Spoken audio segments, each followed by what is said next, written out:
Selamat malam, saudara-saudari yang terkasih di dalam Tuhan Yesus. Kebaktian matahari terbenam akan kita mulai. Untuk yang membawa HP bisa di-silentkan dulu supaya tidak mengganggu ibadah kita. Kita mulai ibadah ini dengan bernyanyi Tuhan berada di bait sucinya.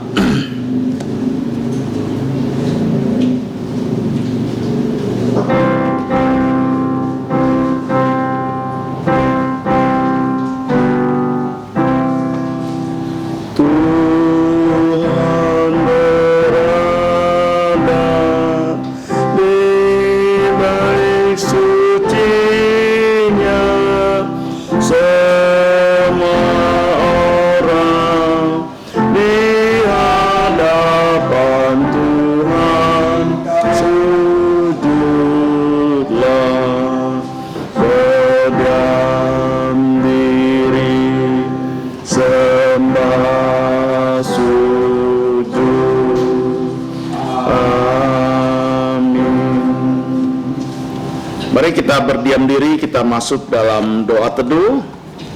Saat teduh dimulai, dengarlah firman Tuhan. Mazmur 92 ayat 1 dan 2. Tuhan hakim yang adil, Mazmur nyanyian untuk hari Sabat. Adalah baik untuk menyanyikan syukur kepada Tuhan dan untuk menyanyikan Mazmur untuk nama-Mu ya yang maha tinggi. Saat teduh selesai, mari kita bangkit berdiri. Kita memuji Tuhan dengan ujian 306.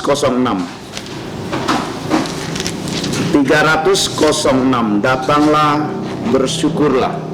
Datang bersyukurlah.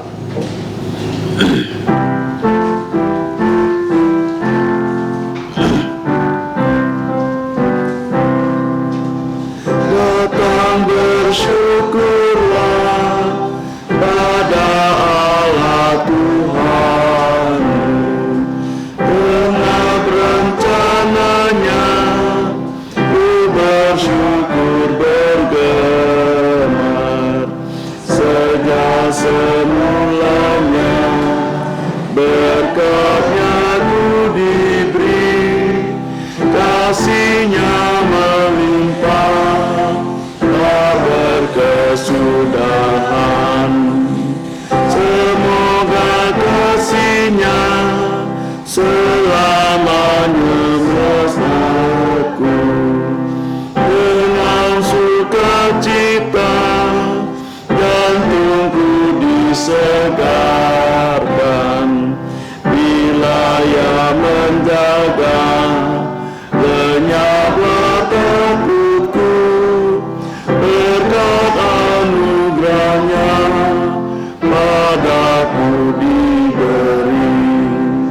Puji dan syukurlah pada Allah yang esa, Allah maha tinggi yang bertata di surga, Allah maha kekal, umat menyembah Dia dulu kini kelak kekal selamanya. Mari kita tundukkan kepala, kita masuk di dalam doa.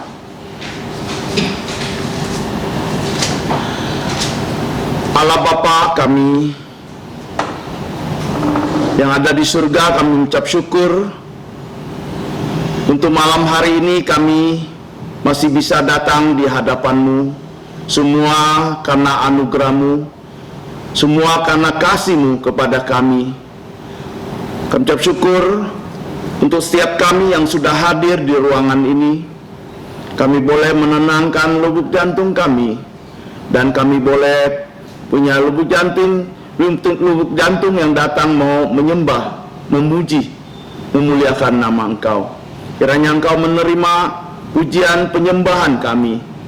Kami berdoa untuk setiap kami yang hadir, boleh juga menyiapkan lubuk jantung kami untuk menerima kebenaran firman-Mu. Pada saat firman-Mu disampaikan, kami boleh menjadi pendengar-pendengar yang baik dan menjadi pelaku firman Kau. Kau juga pakai hamba-Mu yang akan menyampaikan, Engkau pakai dia supaya dapat dengan penuh dengan kuasa dapat menyampaikan firman-Mu. Terima kasih, kami serahkan ibadah kami ini dari awal, pertengahan sampai akhirnya ke dalam tangan-Mu. Ampuni segala dosa pelanggaran kami, dan kami berdoa dalam nama Tuhan Yesus yang sudah mengajar kami doa Bapa kami yang berbunyi, Bapa kami yang di surga, dikuduskanlah nama-Mu, datanglah kerajaan-Mu, jadilah kehendak-Mu di bumi seperti di surga. Berikanlah kami pada hari ini makanan harian kami, dan ampunilah kami kesalahan kami, seperti kami juga mengampuni orang yang bersalah kepada kami. Dan janganlah membawa kami dalam pencobaan, tetapi lepaskan kami dari yang jahat, karena Engkau yang mempunyai kerajaan dan kuasa dan kemuliaan sampai selama-lamanya. Amin. Gloria Patri.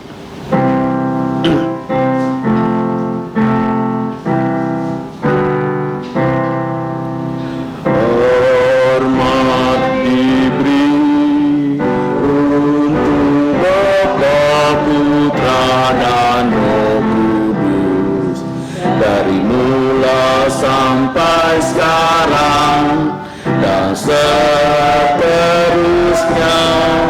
termulia. Amin. Amin. Saudara-saudari silakan duduk. Kita akan membuka Alkitab kita bersama dari Injil Markus pasal 5 ayat 1 sampai 20. Injil Markus pasal 5 ayat 1 sampai 20. Kita akan membacakannya secara bertanggapan. Saya pertama, saudara-saudari kedua, dan seterusnya sampai 3 ayat terakhir kita bersama-sama. Saya akan memulainya. Yesus mengusir roh jahat dari orang Gerasa.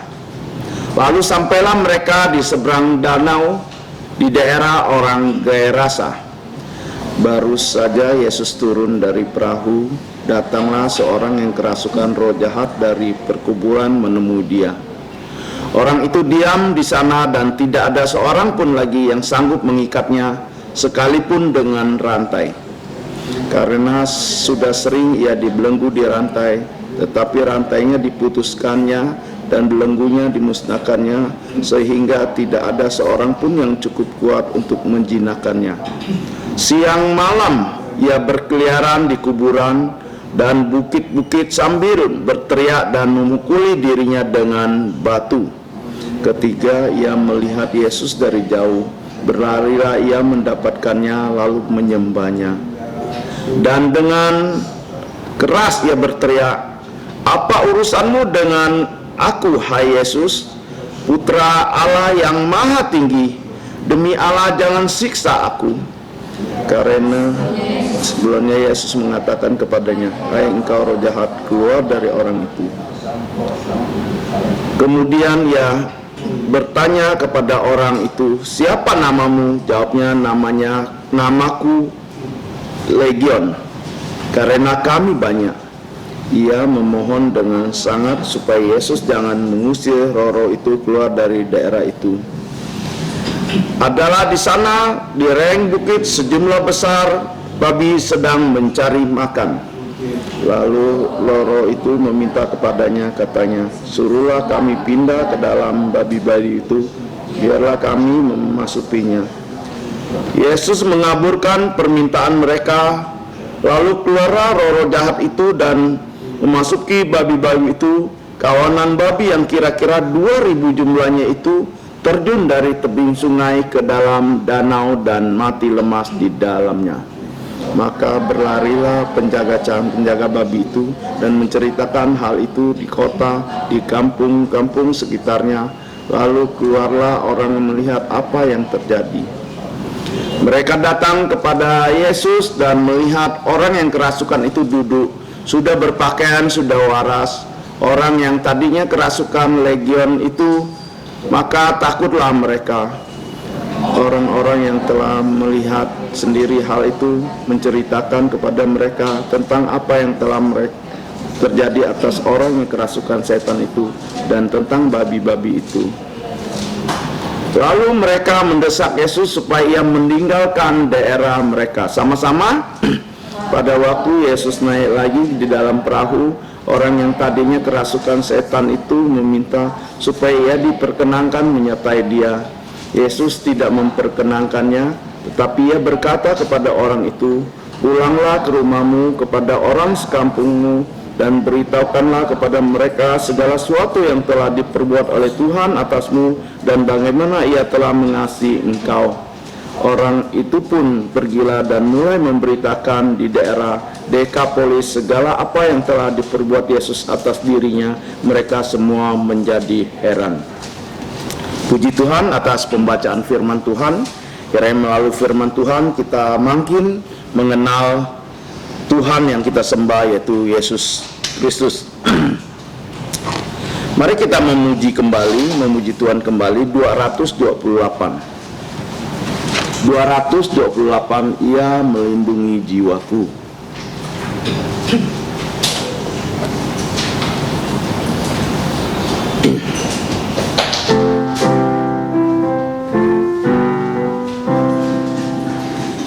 Yesus Kristus Juru Selamat yang ajaib dan Tuhan sungguh milikku. Ya genggamku dalam tangan yang teguh dan bawa ke sungai teduh. Ya memegangku dalam tangan teguh, ku rasa aman dan tentram. Dengan kasih-Nya segarkan jiwaku, ya bimbingku sepanjang hidup, ya bimbingku sepanjang hidup. Yesus Kristus Juru Selamat yang ajaib, Dia menanggung semua bebanku, Dia menolong sehingga ku terlelap dan beriku kekuatannya. Dia mendenganku dalam tangan teguh, ku rasa aman dan tentram. Dengan kasih-Nya segarkan jiwaku, ya bimbingku sepanjang hidup, ya bimbingku sepanjang hidup. Anugerahnya diberikan setiap saat, rohnya penuhi jantungku. Bila ku diangkatnya, ku puji Dia, mulia untuk penebusku. Yang menegangku dalam tangan teguh, ku rasa aman dan tentram. Dengan kasih-Nya segarkan jiwaku, ya bimbingku sepanjang hidup, ya bimbingku sepanjang hidup. Kita akan melihat warta jemaat. Sebelum kita melihat warta jemaat, kita boleh melihat juga jadwal pelayanan kita. Bagi yang melayani bisa mempersiapkan diri untuk melayani Tuhan. Warta gereja, kelas pengetahuan dasar Alkitab akan segera dimulai. Jemaat yang ingin dibaptis dewasa, baptis anak, reformasi iman dan pindah anggota bisa mendaftarkan diri. Yang kedua, puji Tuhan di mana kita dituntunnya kebaktian keluarga kita masing-masing. Harap setiap kepala keluarga dapat memimpin kebaktian ini dengan mengajak seluruh keluarga menyembah Allah Tritunggal di dalam roh dan kebenaran. Yang ketiga, puji Tuhan untuk kebaktian umum tatap muka untuk remaja pemuda sudah diadakan di gereja. Mengundang remaja pemuda bisa menghadirinya. Puji Tuhan, gereja sudah mulai menyediakan pengajaran firman Tuhan untuk anak-anak sekolah minggu dan CMC. Harap para kepala keluarga dapat menggunakan pengajaran firman ini untuk semua anak-anaknya. Warta gereja sampai di sini. Kita akan memberikan yang terbaik untuk Tuhan. Nanti saudari Stefani akan mengedarkan kantong kolektor. Sambil memberikan persembahan kita memuji Tuhan. 304 Rohku tenang Tuhan sertaku.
Mari kita bangkit berdiri, kita bernyanyi doksologi.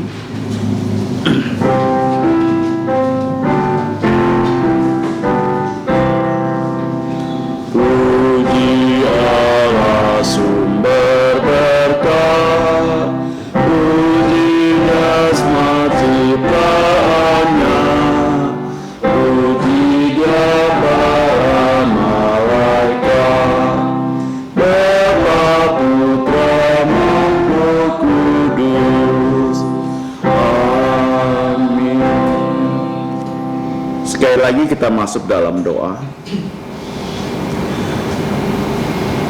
Allah Bapa kami yang ada di surga, kami ucap syukur atas pimpinanmu dalam ibadah kami di malam hari ini. Dari awal sampai pertengahan ini kami boleh menyembah Engkau lewat persembahan kami.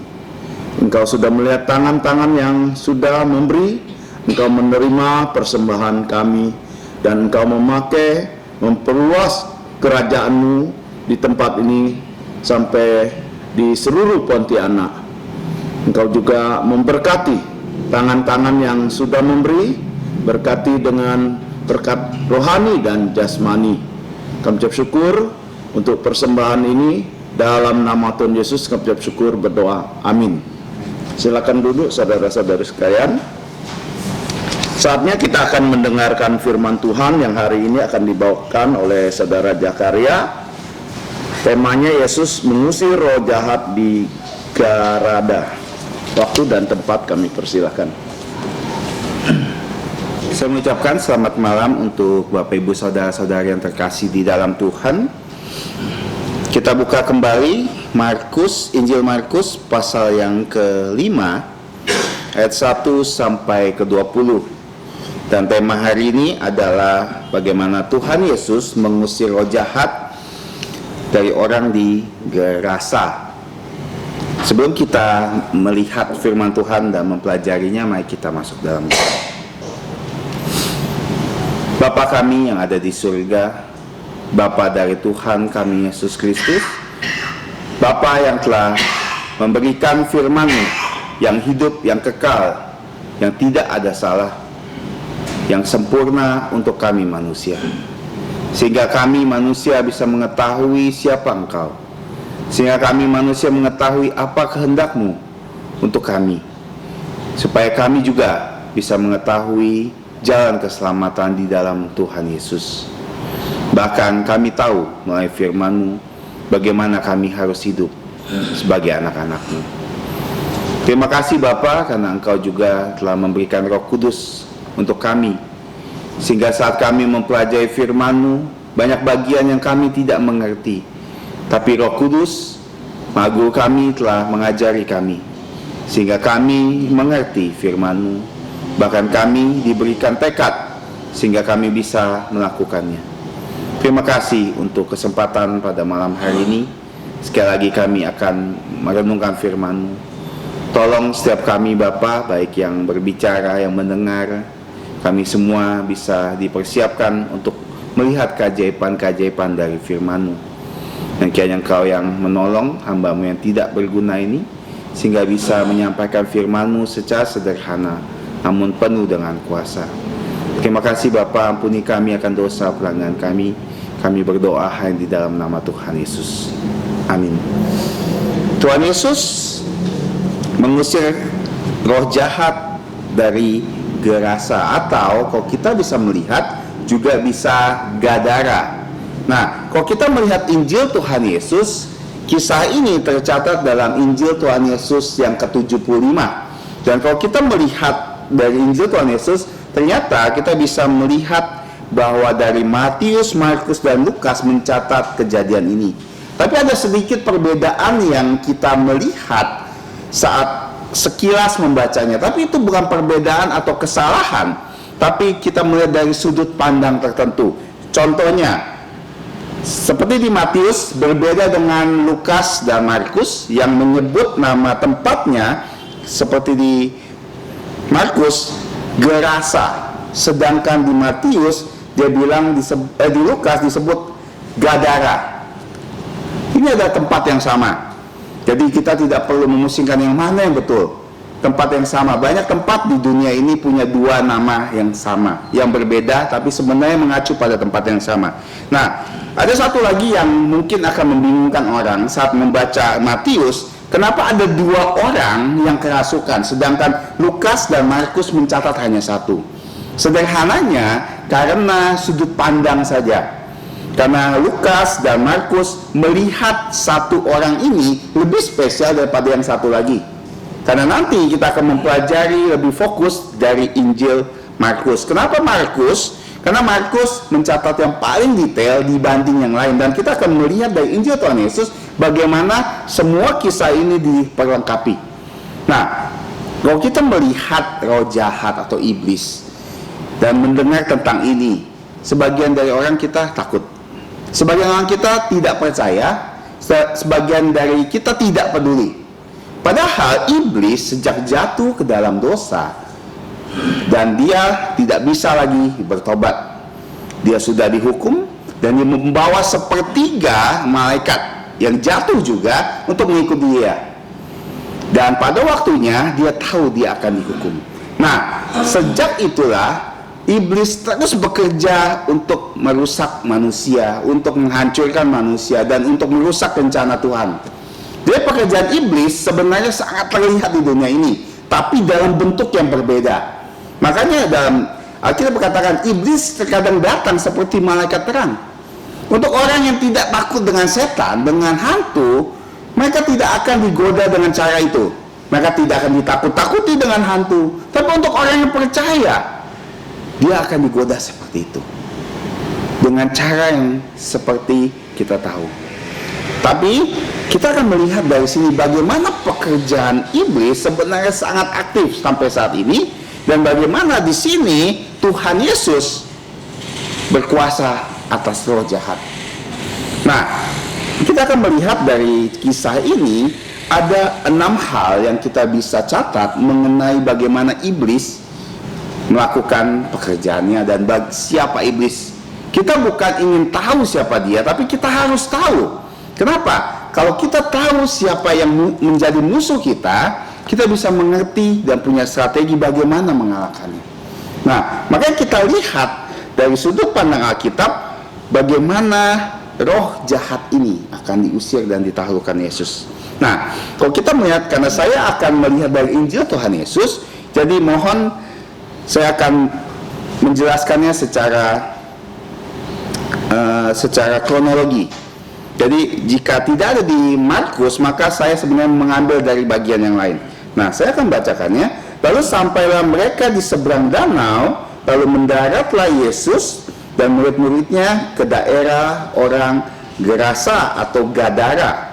Baru saja Yesus turun dari perahu dan ke darat, datanglah seorang laki-laki atau 2 orang yang kerasukan roh jahat dari kota di mana mereka tempatnya di pekuburan. Nah, di sini lagi dikatakan orang itu dirasuki oleh setan-setan dan sudah lama tidak berpakaian dan tidak tinggal di dalam rumah, tetapi dalam pekuburan. Orang itu diam di sana. Tidak ada seorang pun lagi yang sanggup mengikatnya sekalipun dengan rantai, karena sudah sering ia dibelenggu dan dirantai, tapi rantainya diputuskan dan belenggunya dimusnahkan, sehingga tidak ada seorang pun cukup kuat menjinakkannya. Mereka sangat berbahaya, sehingga tidak seorang pun berani melalui jalan itu. Bahkan di sini siang dan malam mereka berkeliaran di pekuburan, di bukit-bukit sambil berteriak-teriak dan memukul dirinya dengan batu. Nah, mereka datang dan lihat bagaimana Alkitab menjelaskan orang yang kerasukan ini. Nah, hal yang pertama kita bisa catat adalah iblis selalu berusaha merusak gambar diri manusia. Kalau kita melihat orang yang kerasukan ini, dia seperti orang gila. Dia tidak berpakaian, dikatakan dia menakutkan, membuat orang panik, bahkan dia katanya memukul dirinya sendiri. Apa yang diinginkan iblis? Iblis ingin merusak serusak-rusaknya orang ini, sehingga dia ditakuti, sehingga dia sampai harus tinggal mengasingkan diri di pekuburan, tempat yang kata orang adalah tempat yang kotor. Nah, kalau kita melihat dari gambaran ini, seperti yang saya bilang, sejak iblis jatuh di dalam dosa, iblis berusaha merusak gambar dari Allah. Dan kita tahu manusia diciptakan dari gambar dan rupa Allah, sehingga waktu iblis jatuh menggoda Adam dan Hawa, ada tujuan dari iblis untuk menghancurkan mereka sehancur-hancurnya. Karena saya percaya iblis iri dengan manusia. Kenapa? Manusia diciptakan dengan begitu sempurna dan Tuhan menempatkan mereka di sebuah tempat yang terbaik. Makanya saat iblis melihat ini, mereka ingin hancurkan manusia bahkan sampai saat ini. Makanya kalau kita melihat bagaimana dijelaskan Alkitab, manusia ini yang kerasukan, dia telanjang tapi tidak merasa malu. Dia pergi, di sini dikatakan, ke kuburan, tempat yang dianggap najis dan kotor. Dia berbahaya, dia menakutkan, bahkan dia memukul dirinya dengan batu. Dan iblis harap bisa mati dengan ini. Dan ini adalah aktivitas iblis yang masih berlaku sampai saat ini loh. Kita yang percaya sama Tuhan Yesus, kita tidak akan dirasuki iblis, dan kita punya Roh Kudus. Tapi jangan pernah berpikir kita tidak diganggu sama iblis. Jangan pernah berpikir bahwa iblis tidak merusak kita. dia tetap bisa merusak kita. Pikiran kita bisa dipengaruhi oleh iblis. Hidup kita bisa dipengaruhi oleh iblis. Karena kita tahu iblis ada raja dari dunia ini. Makanya kalau kita hidup seperti dunia, sebenarnya itu yang iblis mau. Iblis lihat cara berpakaian kita, iblis lihat cara kita berbicara, cara kita bergaul, cara kita bermain, melakukan segala sesuatu. Iblis suka itu. Kalau selama kita sama dengan dunia, kawannya iblis. Makanya dia senang sekali supaya orang-orang yang percaya Tuhan Yesus terutama bisa rusak, bisa dirusakkan oleh pikiran duniawi ini. Lihat, kalau kita melihat orang gila ini tidak malu loh dengan pakaian, tidak memakai apa-apa. Dan orang Kristen saat ini banyak yang tidak malu loh, terutama perempuan-perempuan setengah telanjang keluar ke sana sini, pakaian pendek-pendek, nggak merasa malu. Kenapa? Karena sudah dipengaruhi gaya dunia ini seperti itu. Ya kita harus lakukan, dan lakukan semua hal, rokok, judi, pencabulan, pornografi, semua yang ingin iblis serahkan kepada kita supaya dirusak, dia akan kasih dengan sangat mudah. Makanya itu intinya, iblis ingin merusak serusak-rusaknya. Kalau kita lihat dia di tempat di pekuburan yang orang anggap najis, banyak orang-orang Kristen pergi ke tempat yang tidak seharusnya dipergikan. Dan bahkan di sini katakan merusak diri, melakukan minuman keras, obat-obat terlarang. Iblis ingin rusak kita. Makanya kalau kita tidak hati-hati, kita tinggal di dunia ini, di mana dunia ini dikuasai iblis, kita jangan sampai terpengaruh sama iblis. Intinya iblis ingin merusak kita, serusak-rusaknya. Itu adalah pekerjaannya. Makanya nanti kita lihat bagaimana kita harus jaga diri kita baik-baik. Yang pertama, kalau kita melihat di sini ada yang menarik lagi. Ketika Yesus melihat dia datang, berlari mendapatkannya, tersungkur di hadapannya dan menyembahnya. Dengan keras ia berteriak, "Apa urusanmu dengan aku, hai Yesus, Putra Allah yang Maha Tinggi? Adakah engkau kemari untuk menyiksa kami sebelum waktunya? Demi Allah, aku mohon kepadamu, jangan siksa aku. Jangan siksaku." Nah, sampai di sana. Yang kedua, kita bisa melihat ya, iblis dari sini, pertama, dia tahu siapa itu Allah. Kedua, dia tahu apa kehendak Allah. Bahkan dia tahu firman Allah. Kenapa bisa seperti ini? Dia tahu siapa Yesus, Putra Allah yang Maha Tinggi. Dia tahu kehendak Allah bahwa iblis akan dihukum, tapi dia tidak tahu kapan. Dia tidak bisa melihat masa depan. Dia tahu, dan dia tahu firman Allah loh. Firman Tuhan dia tahu dari Kejadian sampai Wahyu dia tahu loh, bahkan lebih tahu dari kita. Kenapa? Karena dia sejak awal Tuhan menginspirasi, mendiktekan kepada Musa kitab-kitab yang ditulis. Mereka ada di sana. Mereka berusaha merusaknya supaya umat dunia, umat Tuhan tidak mendapatkannya. Dia coba rusak tapi nggak bisa. Mereka tahu loh, luar dalam dari Alkitab mereka tahu. Tapi permasalahannya, mereka tidak percaya.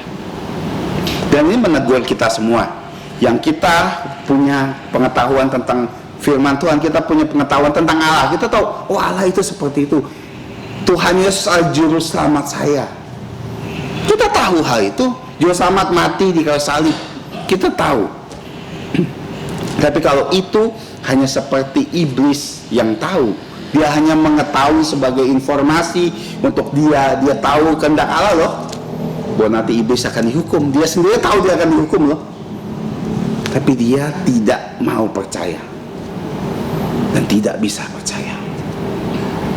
Jangan sampai iblis juga menggunakan kita seperti ini. Kita jadi orang yang tidak percaya. Kita tahu saja, tapi tidak pernah percaya. Jangan pernah menganggap remeh iblis. Kenapa? Kalau kita melihat yang selanjutnya, Karena sebelumnya Yesus mengatakan kepadanya, "Hai engkau roh jahat, keluar dari orang ini," karena sering roh itu menyayatnya dia untuk menjaganya, dirantai dan dibelenggu, tapi ia memutuskannya. Segala penyikat itu dan ia dihalau oleh setan ke tempat-tempat yang sunyi. Kemudian ia bertanya kepada orang Tuhan Yesus bertanya kepada orang itu, "Siapa namamu?" Jawabnya, "Namaku Legion, karena kami banyak." Karena ia kerasukan banyak setan. Yang ketiga, kita pelajari bahwa iblis itu punya kuasa loh. Kita jangan pernah main-main dengan iblis. Kita tidak perlu takut dengan dia, tapi kita jangan meremehkan dan menganggap rendah kuasa mereka loh. Kadang-kadang orang Kristen kebanyakan tuh menganggap rendah apa yang mereka bisa lakukan di dalam hidup manusia loh. Mereka pikir, iblis bukan apa-apa. Bahkan mereka bilang, banyak orang Kristen bilang, saya bisa tengking hanya dalam nama Tuhan Yesus. Karena iblis itu bukan siapa-siapa. Saya tengking dengan nama Tuhan Yesus saja bisa. Bukan seperti itu kita cara memandang iblis. Iblis ini punya kuasa. Makanya kalau kita melihat kisah Ayub, bagaimana iblis berkuasa luar biasa, menghancurkan hidup Ayub. Harta berharganya, segala yang dia miliki habis. Nyawa anak-anaknya mati semua. Hanya disisakan istrinya. Kita lihat kuasa iblis. Bahkan di sini secara khusus dikatakan roh itu menyeret-nyeret dia, dirantai, dibelenggu, dilepaskan. Kalau kita melihat lagi musim-musim seperti ini, bagaimana katanya ulang tahun dari setan. Kalau kita melihat di Singkawang, Cap Gome, banyak orang melihat pertunjukan bagaimana kuasa iblis benar-benar nyata. Ada orang motong tangannya nggak apa-apa, motong lidahnya, nusuk ini, nusuk itu, karena dikuasai oleh iblis. Artinya iblis punya kuasa loh. Jangan kita main-main dengan iblis dan jangan pernah mencobai Tuhan. Kadang-kadang kita mencobai Tuhan. Saya ini anak Tuhan, karena saya anak Tuhan, saya tidak takut dengan setan. Kita coba melakukan pengusiran setan, atau kita coba iseng-iseng, saya mau iseng-iseng karena saya nggak akan dikasuki setan. Kita datang ke kuburan, tidur di sana, hanya ingin membuktikan bahwa kita lebih hebat dari mereka. Itu bukan cara pandang dari orang Kristen. Karena iblis dikatakan itu musuh kita loh. Ya kita tidak main-main dengan musuh kita. Makanya dulu saya suka nonton film hantu, film vampir seperti itu waktu saya kecil. Tapi sudah semakin besar saya sadar, kenapa saya harus menonton musuh saya sendiri? Itu adalah iblis. Dan kalau kita melihat di Indonesia, budayanya, film hantu itu paling populer. Kenapa sesuatu yang mereka presentasikan, yang sesuatu yang kita nggak perlu lihat, kita tonton, kita sukai? Itu pertanyaan yang sangat ironi sebenarnya di dalam kehidupan orang Indonesia pada khususnya. Dan kita suka melihat seperti yang saya bilang di Singkawang, orang belah ini belah itu, tusuk sana tusuk sini, suka. Padahal itu adalah parade iblis. Seperti sekarang kalau kita ke Yayasan Sejahtera, ada kapal besar yang katanya nanti kapal naga itu akan dibakar. Itu adalah pertunjukan iblis. Dan lihat ramai sekali akan datang berkumpul, bahkan tidak gereja gara-gara itu. Dan ada satu ironi yang saya dengar baru tadi pagi saat saya bertanya ke salah satu remaja, bagaimana, apakah dia mau dibaptis? Dia bilang tidak mau.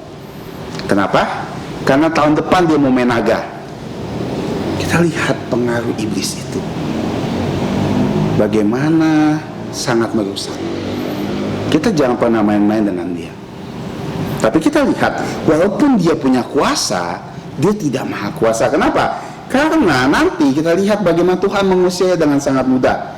Karena di sini dikatakan, siapa nama iblis ini? Dia mengatakan namanya Legion. Legion adalah dalam tentara Roma itu jumlahnya 6.000. Jadi ada setidaknya 6.000 iblis roh jahat di dalam tubuh orang ini. Bagaimana luar biasanya. Makanya kita nggak bisa percaya dengan apa yang dipresentasikan di televisi, bahwa satu roh masuk ke roh yang lain, roh lain. Enggak, bayangkan 6.000 roh masuk ke dalam satu pria atau dua pria di sini. Dan kita lihat waktu Tuhan Yesus bilang, "Hai engkau roh jahat, pergi, keluar." Artinya iblis sehebat apapun, sekuasa apapun yang dia miliki, dia tetap tunduk sama Tuhan. Nah, ini hal yang paling mengembirakan untuk kita. Ya, kita tidak boleh mencobai Tuhan dengan mencoba-coba melawan iblis. Tapi kita harus ingat, kita nggak perlu takut dengan iblis sama sekali.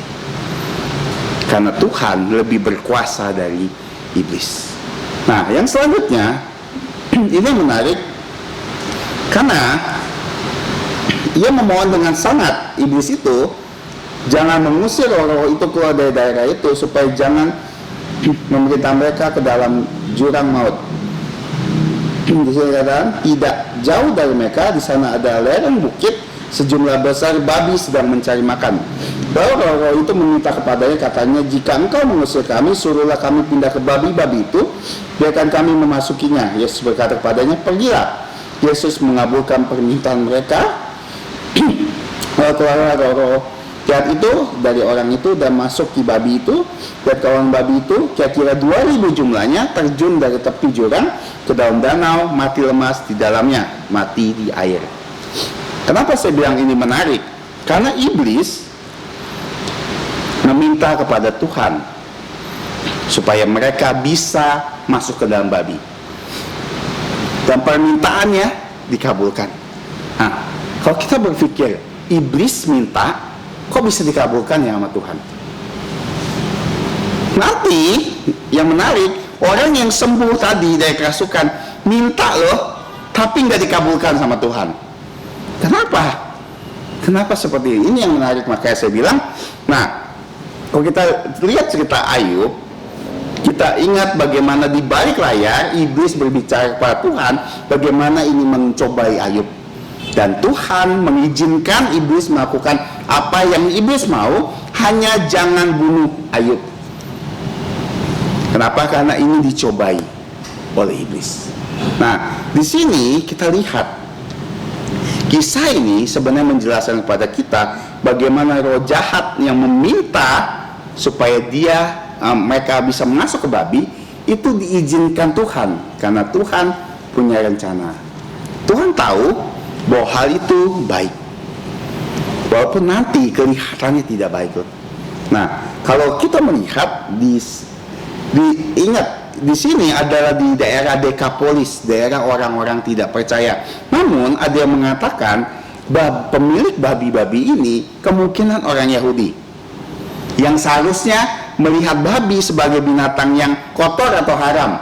Mereka tidak makan babi, tapi mereka memelihara babi. Ada juga mengatakan bahwa walaupun bukan mereka pemilik babi-babi ini, tapi banyak orang Yahudi datang untuk memberi babi, makan babi di sana. Karena nggak semua orang Yahudi taat ya. Oh, nggak boleh makan babi, babi. Mereka makan. Maka nanti saat Tuhan Yesus melakukan ini, sekaligus teguran untuk semua orang. Kenapa babi-babi harus mati? Dan nanti waktu Yesus mengusir dan melakukannya, Tuhan Yesus memang diusir ya, disuruh pergi, tapi Tuhan Yesus nggak diminta ganti rugi. Kenapa? Ada kemungkinan bahwa karena ada orang di balik semua itu, orang Yahudi tidak mau terekspos, tidak mau ketahuan bahwa mereka yang mendapatkan manfaat dari babi-babi itu. Kenapa bisa ada 2.000 babi di situ? Karena mereka kemungkinan makannya. Nah, kalau kita lihat, ini menjelaskan bagaimana Tuhan mengizinkan sesuatu terjadi walaupun itu permintaan iblis. Dan ini sebenarnya menjadi satu hal yang paling membuat kita akan merasa tenang. Kenapa? Karena kita tahu bahwa tanpa izin Tuhan, segala sesuatu yang dilakukan iblis nggak akan bisa loh. Iblis nggak bisa melakukan hal yang melukai kita kalau Tuhan mengizinkan.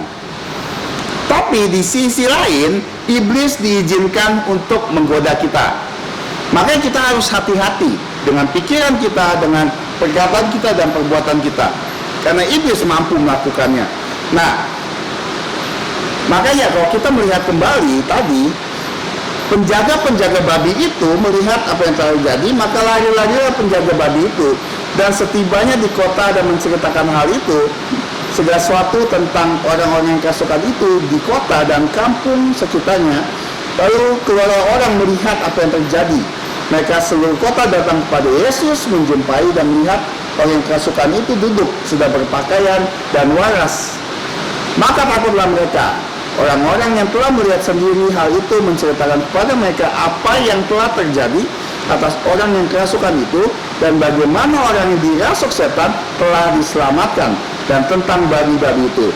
Lalu seluruh penduduk gerasa mendapati Yesus dan meminta mendesak Yesus untuk meninggalkan daerah itu. Yesus diusir gara-gara ini. Kalau kita melihat iblis menang loh. Kenapa? Karena pelayanan Tuhan Yesus yang baru mau dimulai loh.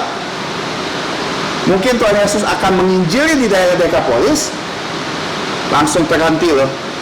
Dan iblis mungkin bersuka cita, wah, gara-gara dia melakukan ini, menuruti permintaan kami loh.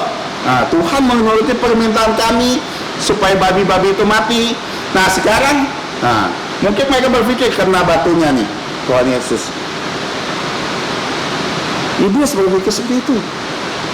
Pasti pelayanan Tuhan Yesus gagal. Pelayanan Tuhan sudah gagal. Karena Tuhan diusir oleh mereka. Seluruh penduduk loh takut sama Tuhan. Tapi yang menarik begini ya, kalau kita lihat ya, waktu orang kerasukan ini masih ada, mereka takut dengan orang kerasukan ini. Tapi waktu orang kerasukan ini justru sembuh, mereka justru takut sama Tuhan. Dan ini ada suatu hal yang menarik. Kenapa? Karena kalau kita melihat di hidup kita, kalau kita dalam keadaan baik-baik saja di dalam dunia kita, kita kadang-kadang mencari pertolongan Tuhan. Tapi saat kita sudah betul, sudah nyaman, sudah tenang, tidak ada masalah, segala sesuatu baik-baik saja di dalam hidup kita, kita secara halus bilang mengusir Tuhan loh, pergi dari hidup kita. Udah, Tuhan, sudah pertolonganmu sudah cukup, sudahlah. Kamu bisa pergi dari ini, Tuhan. Karena saya sudah cukup. Kita bilang kepada Tuhan, bahwa pertolonganmu sudah cukup Tuhan, saya sudah bisa hidup sendiri sekarang. Saya sudah bisa tanpa bantuanmu. Mengusir Tuhan di dalam hidup kita. Nah, tapi kalau kita lihat, walaupun iblis punya berbagai cara untuk melakukan hal itu, mereka lupa Tuhan berkuasa atas seluruhnya. Karena Tuhan punya rencana yang lain, rencana yang jauh lebih indah, yang tidak terfikirkan mungkin oleh semua orang. Rencananya, kalau kita melihat dari sudut pandang manusia ya, pelayanan Tuhan Yesus berhasil mengusir seseorang, roh jahat dari seseorang atau dua orang. Dan orang ini dikatakan mau ikut Tuhan Yesus. Pada waktu Yesus naik lagi ke dalam perahu, orang tadi kerasukan setan minta supaya diperkenankan menyertainya. Kalau kita lihat dari sudut pandang manusia, sebenarnya Tuhan Yesus harus mengambil dia. Kenapa? Karena Tuhan Yesus sudah capek-capek menyeberang bersama murid-muridnya ke sana, dan dia baru melakukan satu hal, dan orang ini sembuh, yang lain mengusir dia. Artinya buah dari pelayanannya sebenarnya orang ini untuk ikut bersamanya. Tapi kita lihat sudut pandang Allah berbeda dengan kita. Kalau kita lihat, malah Tuhan Yesus bilang, kamu gak usah ikut saya. Kamu lakukan satu hal. Di sini katakan, pulang ke rumahmu kepada orang sekampungmu, beritahukan kepada mereka segala sesuatu yang telah diperbuat Tuhan atasmu, dan bagaimana dia telah berbelas kasihan atau mengasihi kamu. Di sini orang ini disuruh bersaksi. Intinya, kabarkan Injil Tuhan Yesus. Dan dia, lihat dikatakan, sesudah naiklah ke orang itu pun pergi mengelilingi seluruh kota memberitakan di daerah Dekapolis segala yang diperbuat Yesus pada dirinya, dan mereka semua heran. Ingat, Dekapolis itu 10 kota loh. Dan orang ini yang sudah dipulihkan Tuhan Yesus menginjili dari kota ke kota ke kota ke kota ke kota tentang apa yang Tuhan telah lakukan atas hidupnya dan bagaimana Tuhan berbelas kasihan kepada hidupnya. Dan banyak orang merasa heran. Dan dia Tuhan pakai dengan luar biasa. 10 kota. Kita memang di Alkitab tidak mencatat seberapa banyak yang percaya. Tapi semua dikatakan sangat heran, takjub. Baru cerita loh, mereka tidak lihat langsung, tapi mereka takjub. Dan ini adalah tugas kita. Kita seperti orang ini sebenarnya, manusia lama yang Tuhan izinkan untuk dirusak oleh iblis. Karena kita berdosa, Tuhan iblis menghancurkan kita dan membuat gambar rupa kita rusak serusak-rusaknya. Dan orang takut sama kita, orang benci sama kita, orang memusuhi kita, kita diasingkan. Tapi semenjak bertemu Tuhan Yesus dan semenjak bagaimana kuasa roh jahat dilenyapkan, dan saya yakin dan percaya dia percaya Tuhan Yesus dan menerima Tuhan Yesus sebagai Tuhan dan Juru Selamat pribadinya, dia berubah, dia menjadi manusia baru, ia waras, berpakaian dan melakukan hal yang baik. Bahkan dikatakan dia menginjili ke seluruh Dekapolis.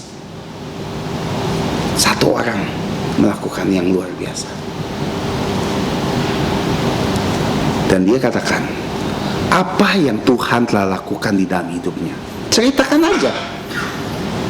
Orang ini tidak dilatih Tuhan Yesus loh selama 3,5 tahun untuk bagaimana cara menginjil yang baik, bagaimana cara melakukan ini dan itu, kasih tahu firman Tuhan ini dan ini. Mungkin dia hanya orang biasa, tapi dia gunakan mulutnya menceritakan apa yang Tuhan telah lakukan di dalam hidupnya dan bagaimana Tuhan berbelas kasihan sama dia.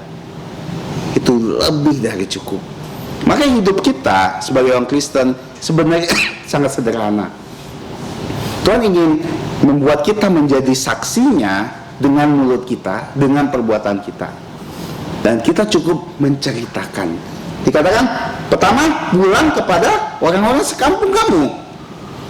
Ke rumah dulu, baru sekampung. Dan beritahu semua kota.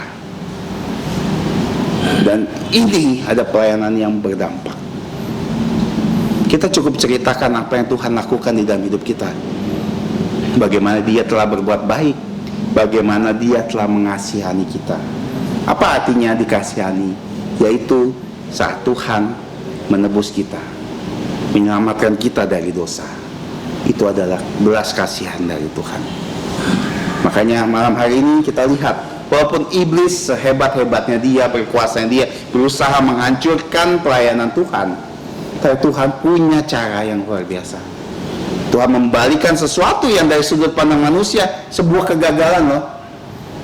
Tuhan Yesus menyeberang, satu orang pun tidak, baru satu orang aja yang diselamatkan, sisanya. Tapi ternyata di sudut pandang lain, kalau kita melihat pekerjaan Tuhan, ini pekerjaan yang berhasil. Makanya kita tidak boleh menganggap remeh pelayanan sekecil apapun, karena bisa berdampak sangat besar.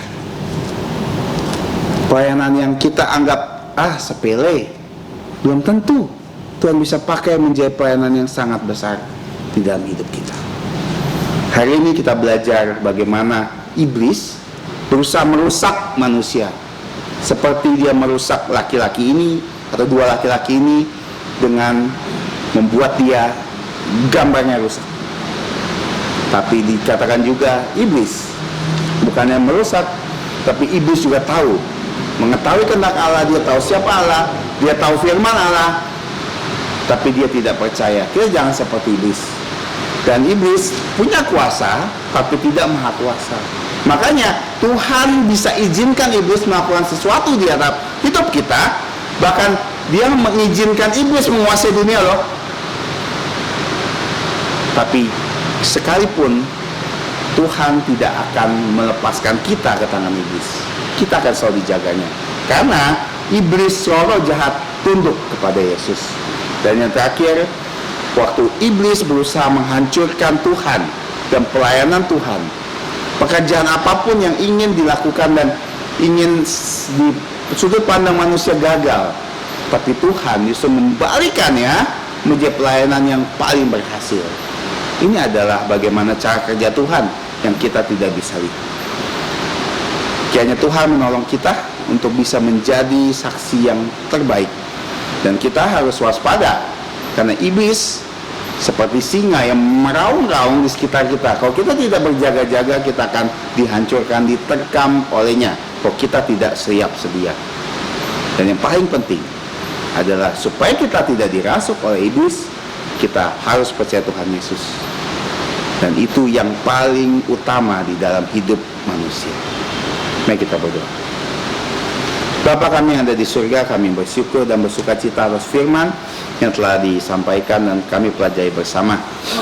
Tolong kami Bapa, manusia yang lemah ini, sehingga kami bisa menjalankan firman-Mu dengan sebaik-baiknya. Dan tolong sehingga firman-Mu ini bisa kami terus ingat dan kami renungkan di dalam hidup kami. Terima kasih, kami mengucap syukur dan memohon ampun atas dosa dan pelanggaran kami berdoa di dalam nama Tuhan Yesus. Amin. Lagu penutup, kita akan menyanyikan pujian 328. Pujian 328. Setelah lagu ini, nanti doa penutup oleh Gembala Sidang.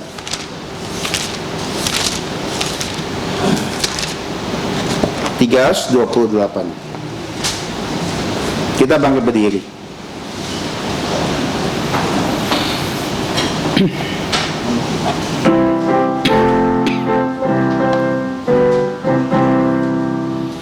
Sewaktu hidupku tenang dan aman, ataupun susah menimpa, ku dimanapun Tuhan yang menuntun jiwaku, tenanglah, jiwaku tenanglah, jiwaku tenanglah, walaupun iblis datang menyerangku, imanku tetap dan teguh pada Tuhan yang menyelamatkanku, darahnya yang menebuskanku. Jiwaku tenanglah, jiwaku tenanglah, datanglah segera Tuhanku, datanglah, datanglah imanku, dan sangkatalah menyambut datangnya jiwaku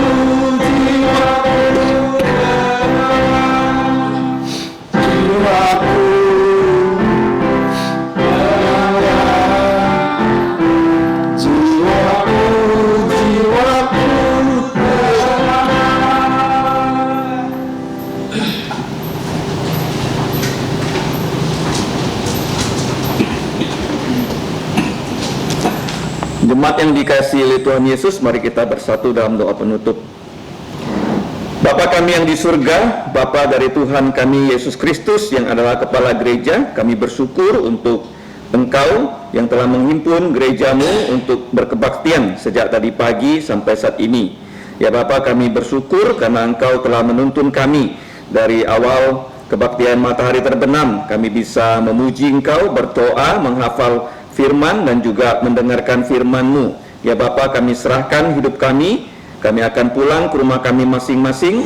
Kiranya Engkau menolong kami, karena Engkaulah yang dapat bukan hanya menjaga kami supaya tidak jatuh dalam pencobaan, tetapi Engkau dapat melepaskan kami dari segala yang jahat. Kiranya ya Bapa, kami kembali mau mendedikasikan hidup kami untuk dipakai oleh Tuhan Yesus. Jika di antara kami ada yang belum sungguh-sungguh percaya Tuhan Yesus, kiranya Engkau membuka lubuk jantung mereka untuk menerima Tuhan Yesus sebagai Tuhan dan Juru Selamat pribadi mereka masing-masing.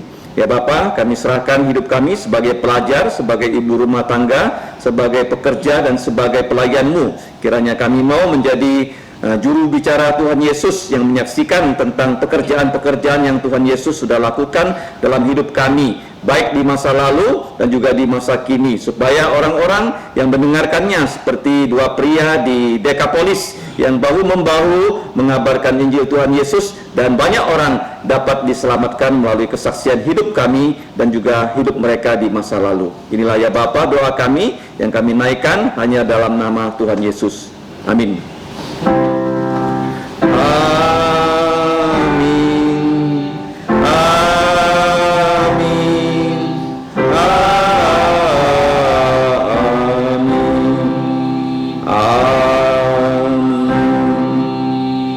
Silakan duduk saat teduh.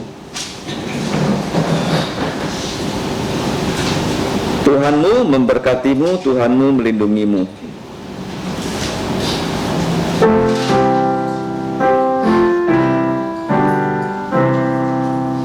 Tuhan memberkatimu, Tuhan melindungi, menyinarimu, memberi kasih karunia. Tuhan menyinarimu dengan wajahnya, memberi kasih karunia, karunia damai sejahtera di